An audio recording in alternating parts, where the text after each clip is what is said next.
आज के एपिसोड के अंदर अनुपमा किंजल को घर से जाने से रोक देती है।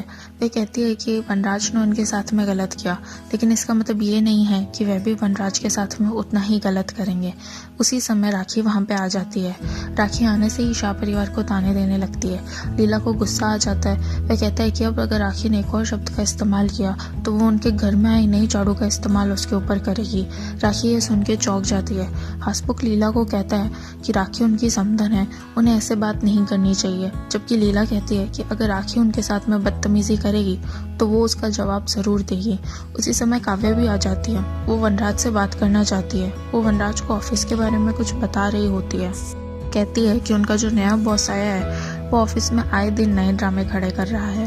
वह परिवार को बताने वाली होती है कि वनराज की नौकरी भी खतरे में है, जबकि वनराज उसे यह बताने से रोक देता है और कहता है कि अगर वो उससे बात करना चाहती है तो वह कमरे में चल के उससे बात करे। जबकि किंजल उन्हें कमरे में जाने से रोकती है। अनुपमा कहती है कि ये पहली बार कमरे में नहीं जा रहे हैं, इन्हें जाने दो। वह दोनों चले जाते हैं। वनराज को काव्या की बातें याद आने लग जाती है जो उसने उससे शादी के दिन की थी। वनराज बहुत ज़्यादा निराश हो जाता है। जबकि काव्या वनराज से पूछती है कि वो ना तो उसका फ़ोन उठा रहा है, ना ही वो किसी काम को उसे करने के लिए दे रहा है। लैपटॉप भी उसने समर से मंगवा लिया और बाकी के ऑफिस के काम वो पियोन से करवा रहा है। वो उसकी मदद क्यों नहीं ले रहा। वहाँ पे जो अनुपमा है वो बहुत ज़्यादा परेशान है। किंजल उसकी इस परेशानी को समझ जाती है। वहीं दूसरी ओर वनराज काव्या से कहता है कि अब उसके पास में कहने के लिए कुछ नहीं बचा है।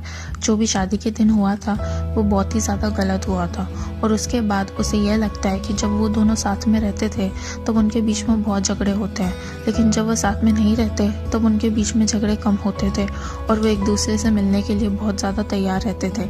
पर अब उनके बीच में ऐसा कुछ रिश्ता रहा नहीं है। जबकि काव्या उसे ऐसी बातें नहीं करने के लिए कहती है और कहती है कि वह उससे आके मिले और उसके घर के अंदर ही रहे। वनराज जो है वो वहाँ पे चुप बैठा रहता है। जबकि किंजल जो है वो अनुपमा को कहती है कि उसका दिल तो बहुत बड़ा है और उसने आवरण डाल रखा है कि वो बहुत ज़्यादा खुश है, लेकिन वह जानती है कि वह खुश नहीं है क्योंकि उसका गुस्सा और उसकी परेशानी सब कुछ बता रही है।